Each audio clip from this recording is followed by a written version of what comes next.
সুলতান মাহমুদ গজনবী একজন মুসলিম বাদশার কথা আপনারা হয়তো অনেকেই শুনেছেন। ওই সুলতান মাহমুদ গজনবী বলে, জগতের মানুষ, আমি যখন দুনিয়ার জমিনের ভিতরে আমি চলাফেরা করি, আমার বাদশাহী নাই, আমার কোনো মুলুক নাই, আমি সুলতান মাহমুদ একা। আমি আল্লাহ তাআলার কোরআন যাচাই বাছাই কইরা তাহাজ্জুদ নামাজের সন্ধান পাই না।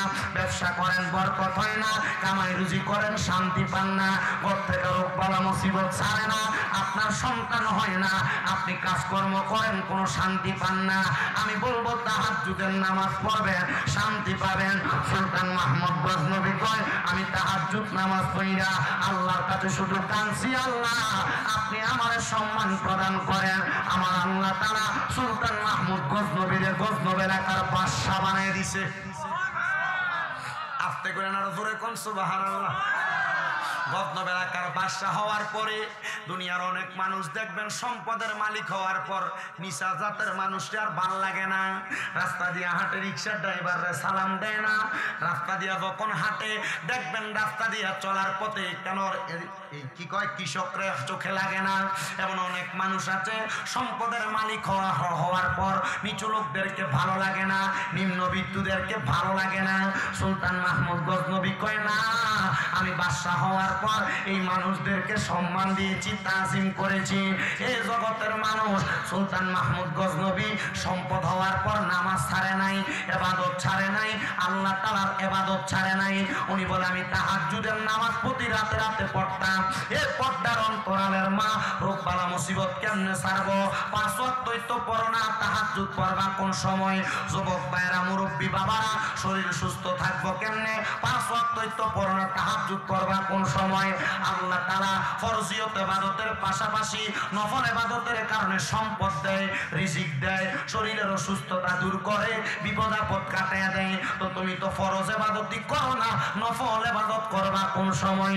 সুলতান মাহমুদ গজনবী কয়, আমি যখনই বিপদে পড়তাম, টেনশনে পড়তাম, আমি আল্লাহর কাছে তাহাজ্জুদের নামাজের পর দোয়া করতাম, আর আমার আল্লাহ তাআলা আমার দোয়া কবুল করে ফেলতো। কিন্তু সুলতান মাহমুদ বলতেছে, এই জগতের মানুষেরা, আমি একদিন রাজপ্রাসাদ থেকে রাত্র গভীর হওয়ার পর তাহাজ্জুদের সময় বের হয়ে গেলাম। তাহাজ্জুদের সময় যখন বের হইলাম, হওয়ার পর আমি তাকায়া দেখলাম আমার এলাকায় 4টা লোক রাস্তা দিয়ে হাঁটে। আমি সুলতান মাহমুদ এতদিন মনে করতাম আমি মনে হয় একা একা তাহাজ্জুদ নামাজ পড়ি, আর কেউ মনে হয় পড়ে না। আমি 4টা লোক দেখা শান্তি পাইলাম। দেখছো, এই 4টা লোক তো তাহাজ্জুদের নামাজ পড়ে, কিন্তু এই 4টা লোক তাহাজ্জুদ নামাজ পড়তে আসে নাই। এরা বলক এলাকা থেকে আসছে সুলতান মাহমুদ গজনবীর ভাই চুরি করব। কি করতে আসছে? চুরি করতে আসছে। সুলতান মাহমুদ গজনবী কয়, আমি 4 জনকে দেখা চিন্তা করলাম, আমি একা একা তাহাজ্জুদ নামাজ পড়ি না। আমি দেখলাম তারা 4 জন তাহাজ্জুদ নামাজ পড়ার জন্য মনে হয় চুরি করতে আসছে। আর ওই 4 জন ওই পার থেকে চিন্তা করে, দেখছো নি আমরা চুরি করতে আসছি, কিন্তু এই ব্যক্তির সাহস কত, একা একা চুরি করতে চলে আসছে। এবার সুলতান মাহমুদ গজনবী ওযু বানাইয়া যখন নামাজটা শেষ, নামাজ পড়ার জন্য উঠবে, ওই 4 জন সুলতান মাহমুদ গজনবীর সামনে। সুলতান মাহমুদ গজনবী জিজ্ঞাসা করে, এ ভাইয়ার আপনারা কেন আসছেন? 4 জন কয়, আপনার যেই কাম আমরা সেই কাম। এবার সুলতান মাহমুদ গজনবী কয়, তোমরা তো আমার এলাকার মানুষ না, অপরিচিত লাগে, আমার যেই কাম তোমরা সেই কাম। তোমরা বলো তোমাদের কাম কি? বলে, আমরা আসছি বলক এলাকা থেকে।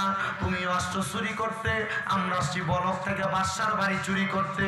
তুমি কি আমরা সঙ্গে সঙ্গী হইবা? সুলতান মাহমুদ গজনবী কয় কি দেখছো শুনি আমার বাড়িতে চুরি করবে, কিন্তু আমার চিনে না। সুলতান মাহমুদ গজনবী রহমতুল্লাহ আলাইহি ডাক দিয়ে কয়, চুরি যে করতে আসছো, কি ক্ষমতা নিয়ে আসছো 4 জন চুরি করতে? যদি ধরা খাইয়া যাও, কয় তুমি যে একা আসছো, তুমি ধরা খাইতা না, আমরা 4 জন ধরা খামো। 4 জন ডাক দিয়া কয়, তুমি যে চুরি করতে আসছো তোমার ক্ষমতা কি? সুলতান মাহমুদ গজনবী কয়, আমি ডান দিকে তাকাইলে জেল হাজত মাফ হয়ে যায়, আমি বাম দিকে তাকাইলে ফাঁসির আসামি মাফ হয়ে যায়। ওই চারজন কয় আমাদেরও ক্ষমতা আছে, তুমি চাইলে আমাদের সাথে চুরি করতে পারো। বলে কেন গো? বলে কারণ হইল চুরির ধরা খাইলে হয় ফাঁসি দেয়, নয় জেল হাজত দেয়। তুমি ডাইনে তাকাইলে তো জেল হাজত মাপ, বামে তাকাইলে ফাঁসি মাপ। তাইলে আমরা সাথে চুরি করলে যদি আমরা ধরা খাই তাহলে জেল হাজত মাফ হবে, ফাঁসিও মাফ হবে। সুলতান মাহমুদ কয় তোমরা ক্ষমতা জানার আগ পর্যন্ত তোমরা লগে চুরি করা যাইতো না। তোমরা 4 জনের কি ক্ষমতা তোমরা বলো। ওই 4 জন থেকে একজন কয় যখন চুরি করতে রাত্রবেলা যাই কুকুর ঘেউ ঘেউ করে, কুকুরের ভাষা আমি বুঝতে পারি। 2 নাম্বার ব্যক্তিরে জিগায় তোমার ক্ষমতা কি? কয় যত কঠিন তালা হোক না কেন ইশারার সাথে আমি তালা খুলতে পারি। 3 নাম্বার ব্যক্তিরে জিগায় তোমার ক্ষমতা কি? বলে আমার ক্ষমতা হইল ঘরে প্রবেশ করার সাথে সাথে নাকের ঘ্রাণ টান দিলে কোন জায়গায় সোনামণি মুক্তা জহরত আছে আমি বলতে পারি। 4 নাম্বার ব্যক্তিরে জিগায় তোমার ক্ষমতা কি? বলে আমার ক্ষমতা হইল আমি রাত্রবেলা যারে দেখি দিন হইলে তারে চিনি। এ ভাই যেহেতু তুমি চিনো, ঠিক আছে চলো আমরা একসাথে চুরি করতে যাই। এবার বাড়ির দিকে ঢুকে কুকুর ঘেউ ঘেউ করে ডাকে। সুলতান মাহমুদ গজনবী কয় এ কুত্তার ভাষা বুঝতে বলা ব্যক্তি তুই কত কুত্তা এখন কি কইছে? কয় কুকুর বলছে আমরা নাকি বাড়ির মালিককে নিয়ে বাড়িতে ঢুকতেছে চুরি করতে, আমরা 5 জনই তো চোর, বাড়ির মালিক আসবো কই থেকে? আসলে কি 5 জন চোর না একজন বালা? কথা কয় না, একজন ভালা। এবার ভিতরে প্রবেশ করে কুকুরের কথা শুনে নাই, সামনে যে তালা খুইলা পুরা ঘরের গ্রাম নিয়া যত সম্পদ আছে একসাথে গাঁটটি বাইন্দা একটা ঘরে প্রবেশ করছে। এই ঘরটা সুলতান মাহমুদ গজনবীর নামাজের ঘর। ঘরে প্রবেশ কইরা সুলতান মাহমুদ গজনবী কয় এমন টাইমে আযান হয়ে গেছে। আযান হওয়ার সাথে সাথে চিন্তা করলাম তাহাজ্জুদের নামাজ ছাইরা দিলাম, আমি 5 ওয়াক্তের 1 ওয়াক্ত ছাড়তে পারবো না। 4 চোরের এক ঘরে ঢুকানো অবস্থায় দরজাটা বন্ধ কইরা সুলতান মাহমুদ গজনবী আল্লাহ তাআলার ইবাদতে ফজরের নামাজ পড়তে দাঁড়ায় গেছে। সকালবেলা ঢোল পিটাইয়া পুরা গজনবী এলাকাতে এলান করে দিছে, খবর পাইছনি বাদশার বাড়িতে চুরি করতে 4 চোর ধরা খাইছে, আসো সবাই তোমাদের সামনে বিচার করা হবে। সুলতান মাহমুদ গজনবী চেয়ারের মধ্যে বৈশা বিচার কার্য করবে। 4 চোরের আইনা কাঠ করায় দাঁড় করাইছে, কিন্তু 4 চোরের ভিতরে 3 চোর চোখের পানি ফালাইয়া ফালাইয়া কান্দে, 1 চোরে হাসে। কান্দে কয়জন? আসে কয়জন? কি লেগে এটা আসে কইতে পারবেন? ওই যে রাত্রবেলা যারা দেখে সবাই প্রশ্ন করতেছে এ পাগল বাদশার বাড়িতে চুরি করতে আসছো, বাদশা তোমার জেল দিতে পারে, ফাঁসি দিতে পারে, তুমি যে হাসো তারা তো কান্দে। ডাক দিয়ে কয় না বাদশার বাড়িতে চুরি করতে আসছি এটা আমার দুঃসাহস হতে পারে। আমি চিন্তা করি তিনি বাদশা হইয়া কেমনে আমরা লোকে নাফরমানি করলো। বলে কিসের নাফরমানি? কয় বাদশা রাত্রবেলা একসাথে চুরি করতে ঢুকলেন কেমনে গো? আমরা 4 জনের আপনি আপনার এখানে আসামি বানাইলেন, আপনি না আমরা লোকে একই কাজের সদস্য ছিলেন। সুলতান মাহমুদ গজনবী কয় হ্যাঁ ঠিক কথা, তো তুমি কি বলতে চাও? একবার ডাইনে তাকান, বলে তাকাইছি। একবার বামে তাকান, কয়ে তাকাইছি। বাদশা গো এবার যে বিচার করবেন মানবো, কারণ আপনি ডাইনে তাকাইলে তো জেল হাজত মাপ, বামে তাকাইলে তো ফাঁসি মাপ, এবার আর বিচার করবেন কি? বাদশা ডাক দিয়ে কই বিচার হইল যেহেতু আমি বাদশা তোমাদের সাথে এক রাত্র চুরিতে সহযোগী ছিলাম, এক রাত্রে তোমাদেরকে সময় দিয়েছি, যাও যাও যাও, আমি বাদশা বলে দিলাম তোমাদেরকে মাফ করে দিছি। ওই 4 জন চোর ব্যক্তি ওই কাঠগড়ার মধ্যে শ্রদ্ধায় পড়ে গেছে। আর আমার আল্লাহ তাআলার কাছে ডাক দিয়ে কয় আল্লাহ একজন দুনিয়ার বাদশা আমাদের সাথে এক রাত্রি কাটানোর কারণে, ওই বাদশার সাথে আমরা এক রাত্রি কাটানোর কারণে বাদশা যদি আমাদের চুরির দায় মাফ করে দেয়, তুমি আল্লাহ তো বাদশারও বাদশা, তুমি আল্লাহর কাছে যদি আমরা রাতের পর রাত্র ইবাদত কইরা কাটাই, তুমি আল্লাহ তো আমরা জীবনের গুনাহ মাফ করতে পারো। আল্লাহ তওবা করো না, এখন থেকে আর চুরি করব না।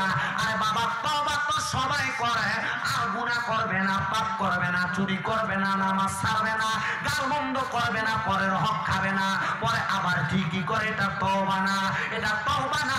তওবা সেইটাকে বলা হয় যেই কাজ করবে না, বলার পর ওই কাজটাকে সে আগুনে পড়লে যেমন ডরায়, এমন ভাবে ভয় পায় ওই কাজটা ত্যাগ করে। এবার বাদশা কয়, তোমরা তো তওবা করেছো, এখন থেকে আর চুরি করবা না, কি কইরা ভাত খাইবা, কোনো কাজ নাই। বাদশা ডাক দিয়া কয়, ঠিক আছে, যাও, তোমাদেরকে আমার রাজপ্রাসাদ পরিষ্কারের দায়িত্ব দিলাম। বাদশা কয়, তারা ঠিক সুন্দর কাজ করতেছে, আমি এক সপ্তাহ পর্যন্ত এই চুরের টেনশন মাথায় নিয়ে আমি চলাফেরা করতেছি, কিন্তু আমি ঠিক মতো ইবাদত করি, আমার ইবাদতে মনোযোগ বসে না।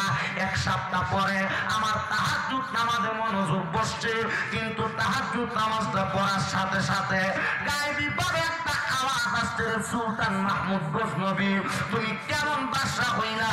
আল্লাহ তাআলার 4 জন মকবুল বান্দারে দিয়া বাড়ি পরিষ্কার করাও। আপনার কষ্ট হইতেছে? আমি অল্প সময় আর আপনাদেরকে কষ্ট দিই, সামান্য সময় আমার একটু সময় দিবেন। আলহামদুলিল্লাহ আমি 1 ঘন্টা 10 মিনিট সময় অতিবাহিত করে ফেলছি। আপনার আর কিছু সময় দিতে রাজি আছেন আমারে? ওই বাদশা ডাক দিয়া বলেন, আল্লাহ তাআলার পক্ষ থেকে গায়েবী আওয়াজ আসছে, আমি কেমন বাদশা হইলাম? 4 জন আল্লাহর বান্দারে, আল্লাহর বন্ধুরে আমি আমার বাড়ির কাজের লোক বানিয়ে রাখছি। বাদশা ডাক দিয়া কই, মুরাকাবার মধ্যে মুনিব, তাই আমি আমার বাড়ির কাজের লোক বানাইলাম। ওই ব্যক্তিরে বানাইছো যে 4 জনকে 1 সপ্তাহ আগে চোর বইলা রাখছো। এই 4 জন এই 7 দিন এমন ভাবে তওবা করছে, আমার আল্লাহ তাআলা এদেরকে আল্লাহর বান্দা থাইকা আল্লাহর বন্ধু বানাইয়া দিছে। এ বাতুরিয়া আমিরিয়া দরবার শরীফের বাবারা মুফতি আব্দুল মজিদ আমিরি রহমাতুল্লাহ আলাইহি এত সুন্দর মাহফিল প্রতিষ্ঠিত করে দিয়ে গেছে। এটার উদ্দেশ্য তাবারুক খাওয়া না, এটার উদ্দেশ্য মাহফিল হইতেছে আনন্দ ফুর্তি করা না, এটার উদ্দেশ্য হইল তওবা করে নিজের পরিবর্তন করা, এটার উদ্দেশ্য হইল ঈমান আকীদাকে পরিপূর্ণ রাখা।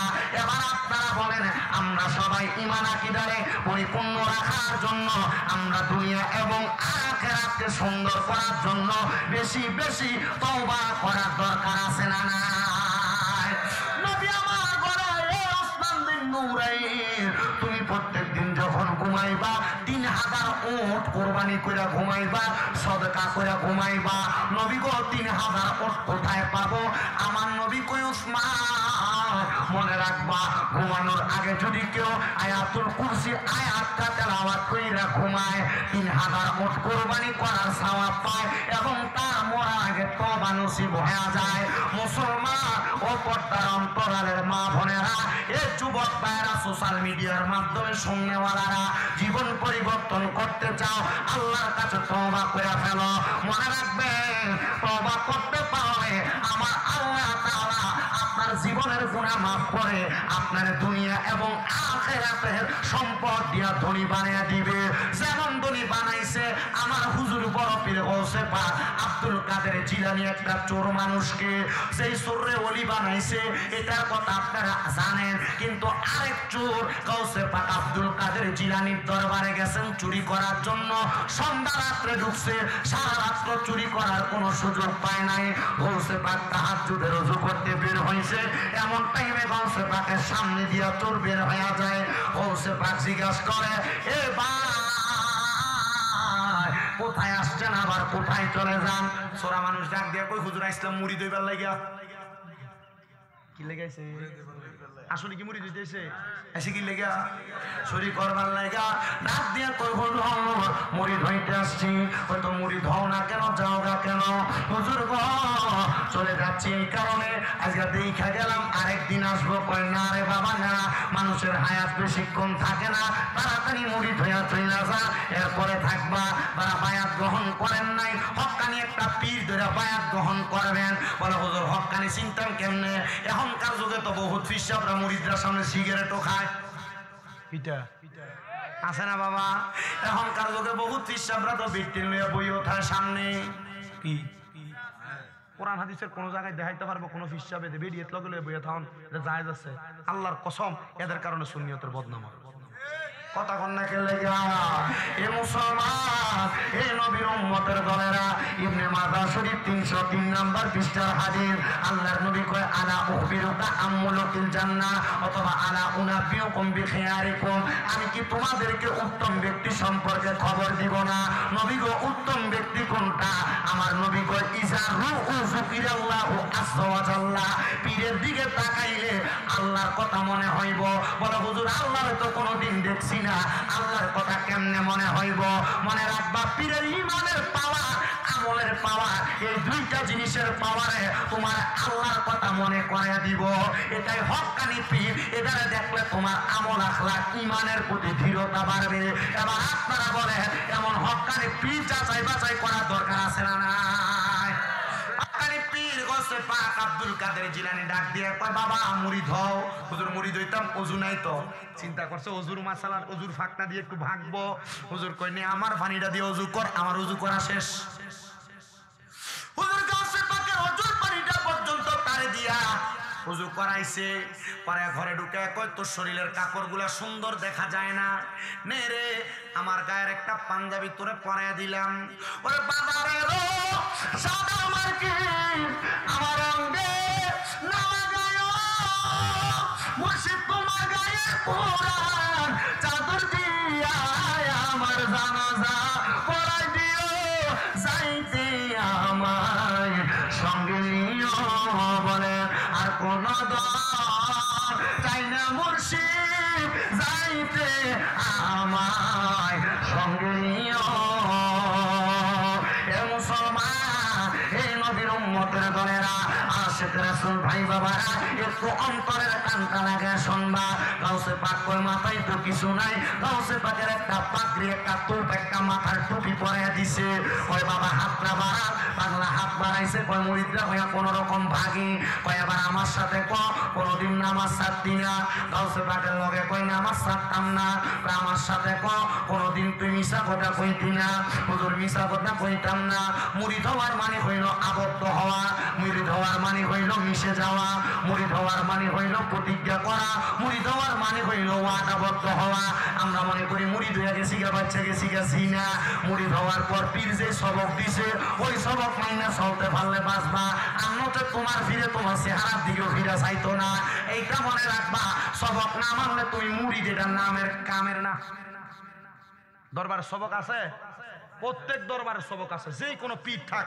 প্রত্যেক পীরের কাছে 5 ওয়াক্ত নামাজের পরে সবক আছে আছে না আর যদি কোন আপনি নাই তার মানে আপনি সবক জানেন না এর লাগে আপনি নাই কোনো কিছু নাই সব কিছু আছে আমরা হুজুররা আমার এক ওস্তাদ আছে হুজুর আমরারে দেখলে আমরা মালানা কইয়া ডাকতো মাওলানা কইতো মালানা কইতো একদিন আমি হুজুরে কইলাম হুজুর আপনার কথার বেদরা তো বেশি ভালো না আপনি মাওলানা কর না আপনি মালানা কর হুজুর এটার মানে কি তোরা যে পড়ালেখা করো সেই যুগে আইয়া মা মানি না লা মানি না না মানিও না তোরার ভিতরে নাই কিচ্ছুই নাই আমি কইলাম হুজুর কথা তো সত্য আসলে তো সত্য আমরা এমন জাত আমার কাছে আছে কিন্তু আমরা এটার লইতাম জানি কথা কই না ঠিক কি না গাউসে পাক কয় বাবা তুমি বলো নামাজ ছাড়বা না হুজুর ছাড়তাম না বাবা তুমি বলো মিছা কথা কইতা না হুজুর কইতাম না গাউসে পাক কয় এই দুইটা সবক দিলাম এডি মানলে তুমি আমার মুরিদ চইলা গেছে গাউসে পাকের দরবার থেকে যায় আর চিন্তা করে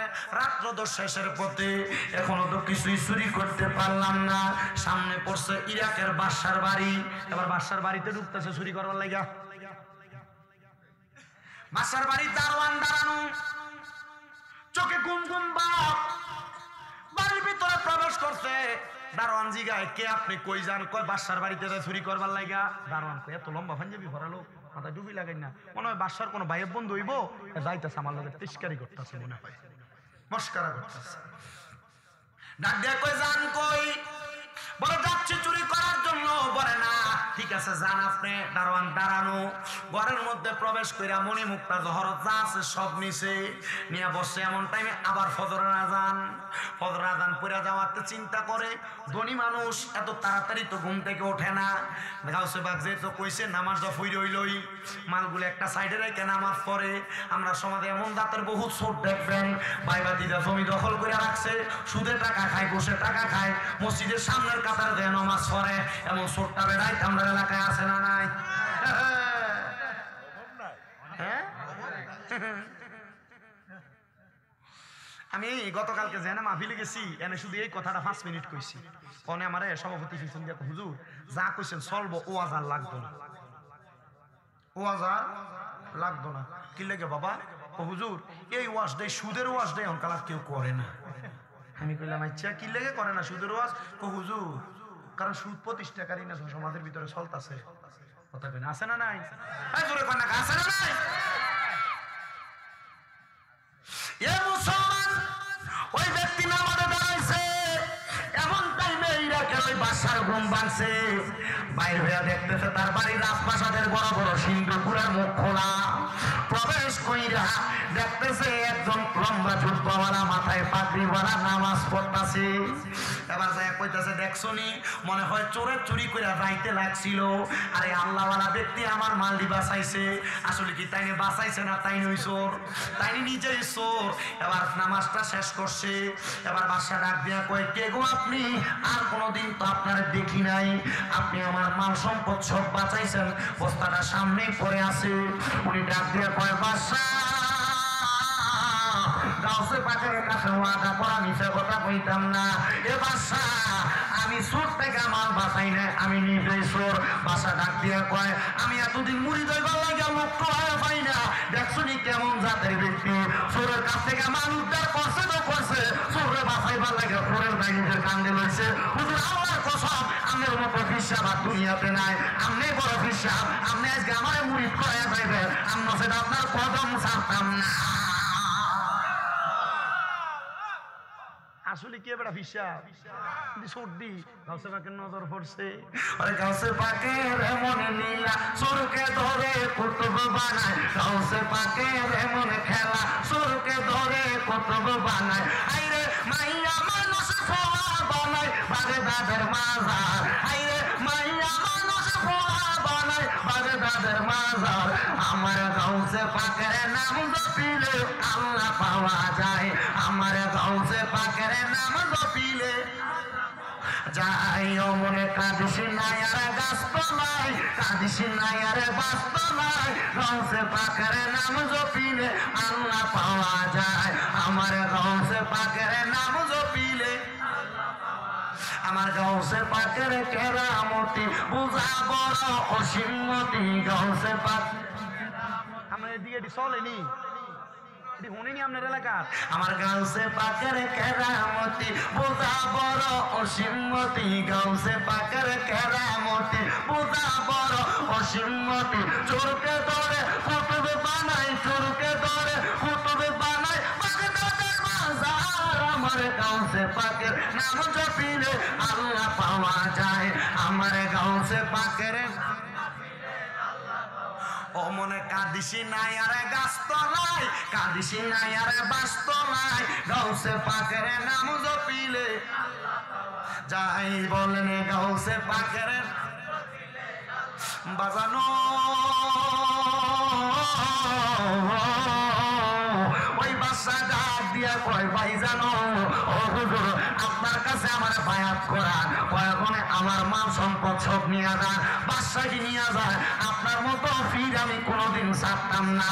সুন্দর করে কয় আজকে যদি মুরিদ না করায় তাইলে তো আমার এখান থেকে ছাড়তো না, চোর বইলেই মাইরা ছাড়বো। ঠিক আছে অজু করে আয়ো। অজু করে আসছে, মুরিদ করার সিস্টেমটা তো জানে, কারণ ওই আইছে একটু আগে। হাতটা বাড়াও, নেত্রা বাড়াইছে। বাবা কও, বলে কি? বলে নামাজ ছাড়তা না? ছাড়তাম না। বাবা মিছা কথা কইতা না? হুজুর কইতাম না। তা মুড়ি দিয়ে গেছে। হুজুর এখন দি দেখে আপনি আরো বড় ফির ফির না হুজুর আপনি কুতুব। কয় কি লেগা? কয় হুজুর যে দুইটা বিষয়ের কথা কইছেন, বর্তমান সমাজে তো মানুষ নামাজ পড়তেই চায় না, মিছা কথা বেশি কয়, এই দুইটা বিষয় আপনি আমারে মুরিদ করাইছেন। হুজুর আপনার মতো ফির হইতে পারে না।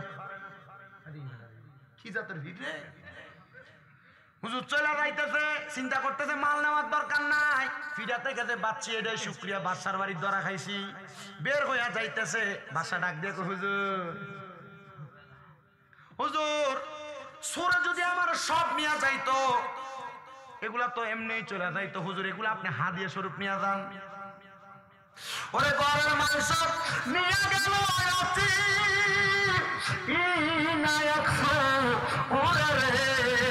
আমি মুখ দেখাবো কারে রে, আমি রে মুখ দেখা আবো কারে। মুসলমান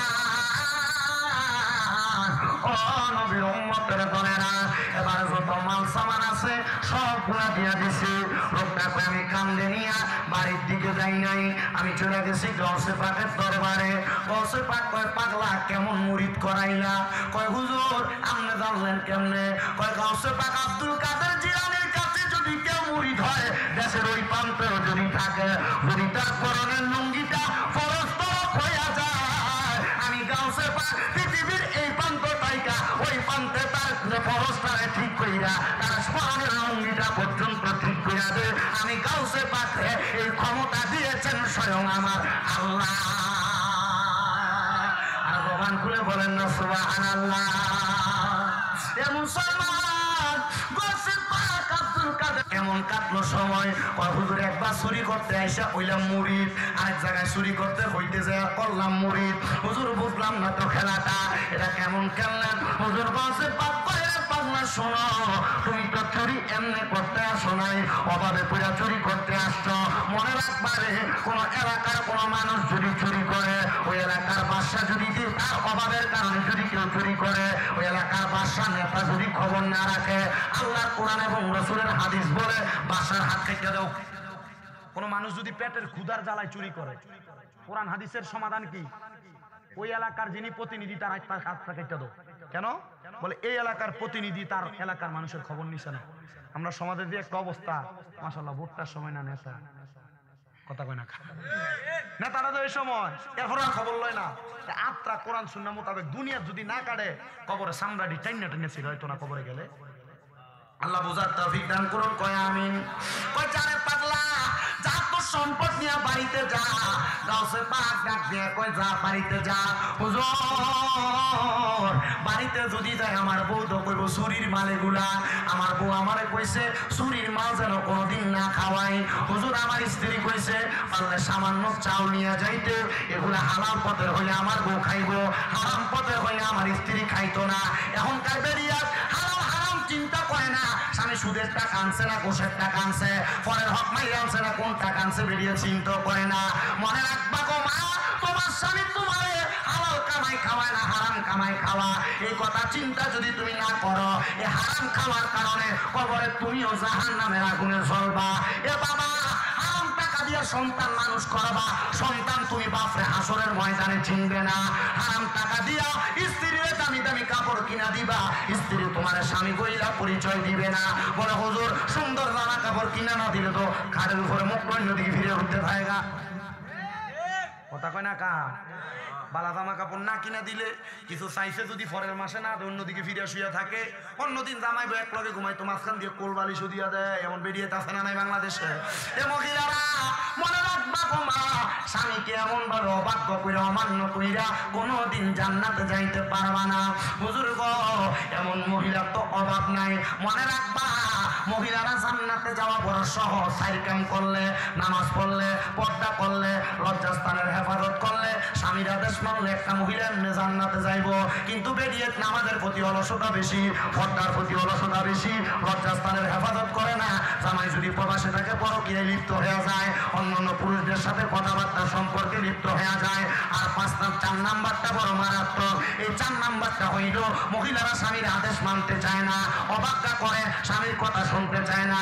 স্বামীকে বাড়ি থেকে বাইর হইস না, বেরিয়ে যায় শিবপুর বাজার ঘুরে রাখি নামে জামাইরে ঘুমিয়ে রাখতে। মনে রাখবা মা বোনেরা, এই পাতুরিয়া এলাকার মহিলারা স্বামীর আদেশ ছাড়া কোন মহিলা বাবার বাড়িতে যাওয়া নিষেধ। আর তুমি পুরা বামন বাড়িয়া বাজার ঘুরে চলে আসো না রে মা। মনে রাখবা জান্নাতে যদি যাইতে হয় স্বামীর আদেশ মানতে হবে, না মানলে জাহান্নামে যাইবা। আমার নবী ডাক দিয়া কয় দুনিয়ার জমিনের মধ্যে মধ্য থেকে আমি নবী মেরাজে যাওয়ার পর আমি দেখছি এক জাতের মহিলা তাদের জিহ্বা আগুনের কেচি দিয়া কাটতেছে। নবী তারা বলে ওই মহিলারা তাদের জবান দিয়া তাদের স্বামী এবং সন্তানদের গজব দিছে। আছে না এই জাতের মহিলা? কোনো কিছু সন্তান করতে দিলে তোর উপর খোদার গজব পড়ুক, এমন কথা বলে আছে না? আল্লাহর কসম মহিলারা এটার কারণে আল্লাহর কাছে জবাবদিহিতা করা লাগবে। নবীকে আরেক জাতের মহিলা দেখছি যাদের মাথার চুলের মধ্যে ধইরা আগুনের মধ্যে একবারে শেক দেওয়া হইতেছে।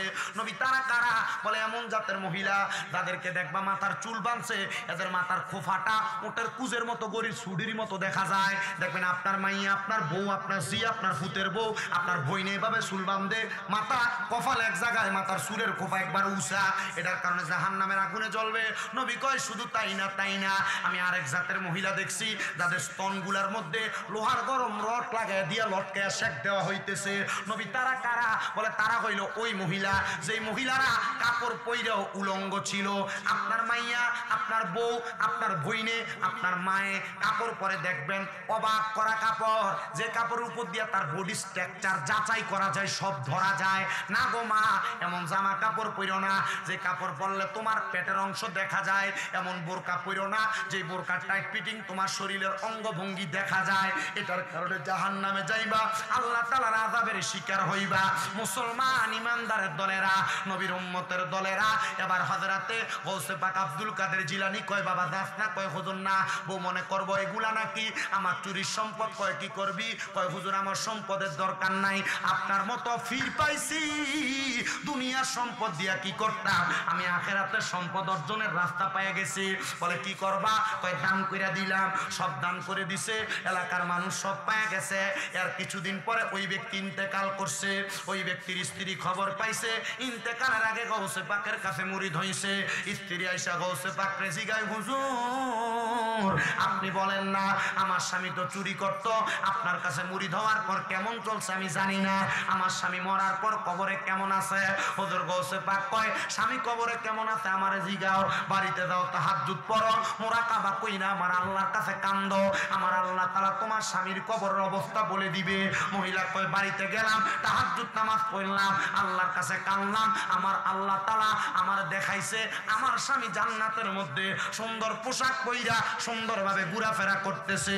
মহিলা কয় পরের দিন গৌসে পাকের দরবারে গেলাম, ডাক দিয়ে বললাম হুজুর আব্দুল কাদের জিলানী আপনার কাছে জানতে চাই, আপনি বলেন না আমার স্বামী তো কবরে ভালো আছে, আমার মা বাবা অনেক আগে ইন্তেকাল করেছে, আমার আম্মা আব্বা কবরে কেমন আছে একবার আপনি বলবেন নি? কয় বাড়িতে যাও তাহাজ্জুদ পড়ো, আল্লাহর কাছে কান্না করো। ওলিরা তাহাজ্জুদ পড়তে কয়, মুরিদরা পড়ে না, তাহলে ওলির দোষ নাই, দোষ মুরিদদের। কথা কন না কা? মুরিদ ফিরের আদেশ মাইনা চলে না, দরবারে টুপি লাগে রাস্তা দিয়ে আডে, মানুষে কই দেখ অমুক দরবারে মুরিদ জাগা, এটা বন্ড। আসলে দরবার বন্ড না, মুরিদে বন্ডামি করলে এটা মুরিদের দোষ, দরবারের দোষ নাই। ও আব্বুজিরা, ও নবীর উম্মতের দলেরা, গৌসে পাক কয় তাহাজ্জুদের নামাজটা পড়ো। মহিলা কয় তাহাজ্জুদ নামাজ পড়লাম, আমি দেখলাম আমার আম্মা এবং আমার আব্বা জানের নাভি থেকে পায়ের তালু পর্যন্ত আগুন ধাউ ধাউ করে জ্বলে, নাভি থেকে মাথার তালু পর্যন্ত সুন্দর দেখা যায়। আমি জিজ্ঞাসা করলাম ও মা, ও আব্বা জান আপনাদের কেন এমন অবস্থা? আমার মা বাবা মানে ডাক দিয়া কয়ে মাইয়া তোমার স্বামী ইন্তেকাল করার পর তুমি আব্দুল কাদেরের দরবারে বেপরদা ভাবে চেহারা দেখায়া গেছো, এটার কারণে আমার আল্লাহ তাআলা আমরারে আযাব দেয়। মনে রাখবা সন্তানেরা, তুমি দুনিয়াতে যত অপকর্ম করবা এটার কারণে তোমার মা বাপ কবরে শাস্তি পাবে। মহিলারা যারা পর্দার অন্তরালে শুনতেছো, তুমি যদি কোনো অপকর্ম করো, কোনো বাদ কাজ করো, কোনো গুনার কাজ করো, এটার কারণে আল্লাহ তাআলা তোমার মা বাপরে কবরে শাস্তি দিবে। তোমার মা বাপ কেন তোমার এই কাজগুলা থেকে বাধা দিয়া কবরে যায় নাই? সন্তানের দল মহিলা এরপর থেকে পর্দানসিনী হয়ে গেছে, এরপর থেকে বেপর্দা চলে না, আল্লাহর কাছে ইবাদত করে। এবার তাহাজ্জুদ নামাজ পড়ছে, আবার 7 দিন পরে কইরা দেখতেছে মা বাপ বড় সুন্দর আছে, আরামে আছে। কয় মা বাবা আপনাদেরকে কেন আল্লাহ মাফ করলো? কয় তোমার মতো মাইয়া দুনিয়া জমিনে পরিবর্তন হওয়ার কারণে। সন্তানের দলেরা, আমি জানি না আজকে ভাতুরিয়া আমিরিয়া দরবার শরীফের মাহফিলে কে জানি বসছেন আপনার বাবা নাই, কে জানি বসছেন আপনার মা নাই। আপনার মা বাবা বড় কষ্ট করে আপনারে মানুষ করছে। ওই মা বাবা আপনারে মানুষ করতে যাইয়া আপনার বাবা কত ওয়াক্ত নামাজ ছেড়ে দিছে, আপনার মা কত ওয়াক্ত নামাজ ছেড়ে দিছে। ওই মা বাপরে নিয়ে আল্লাহ তাআলা কবরে আযাবে স্বীকার করছে। সন্তানের দল আপনার কদমে হাত দিয়া বলি, ওই মা বাবার জন্য আপনি বেশি বেশি করে দোয়া করবেন। যেই মা আপনারে না খাওয়ায়া নিজে খাইছে না, যেই বাবা আপনার জন্য নিজে ভালো জামা কাপড় পরে নাই, ঈদের দিনে আপনারে ভালো জামা কাপড় পরাইয়া দিছে, আপনি সন্তান আপনার বাবার জন্য কি করছেন একবার চিন্তা করে দেখেন। আপনি আপনার আব্বার জন্য কোনো কিছু করতে পারেন নাই। আব্বাজান অন্ধকার কবরে, সন্তান চিন্তা করে দেখছনি আব্বাজান পুরা লুঙ্গিটা পরে ঈদের ময়দানে গেছে।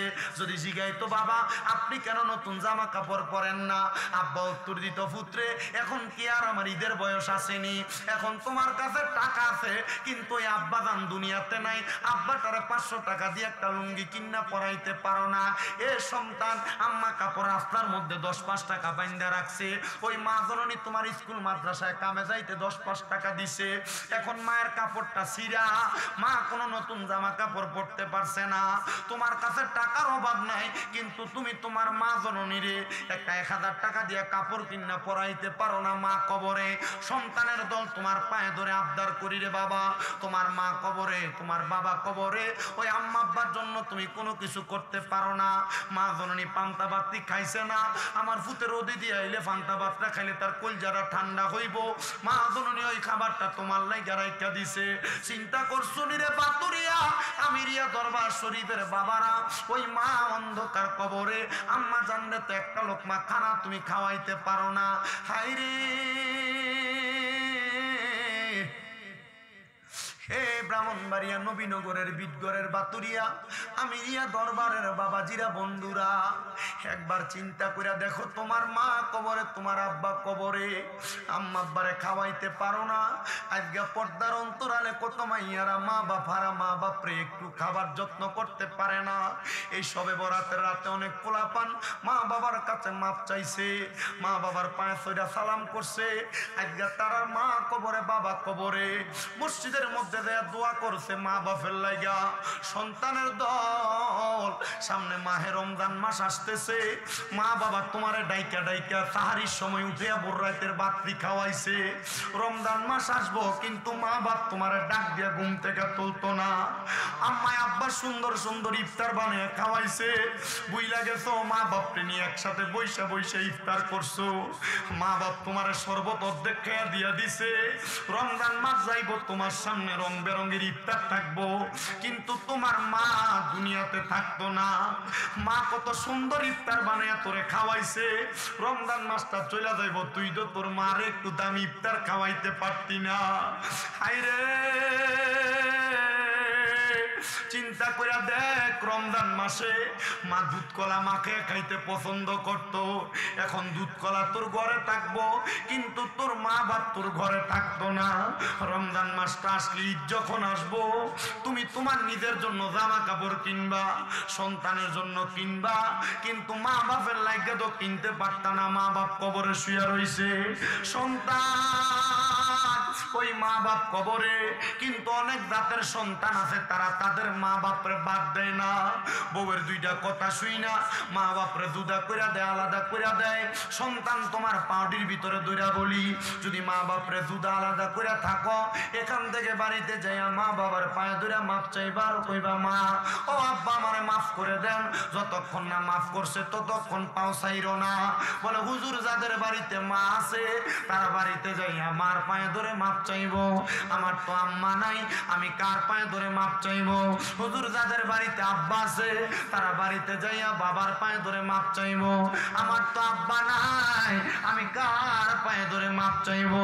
সন্তান চিন্তা করে দেখো, মা বাপ বাচ্চা থাকলে যদি মা বাপরে মাসে 1000 টাকার ফল কিনা খাওয়াইতা, 12 মাসে কি 12,000 টাকার ফল কিনা খাওয়ান লাগতো না।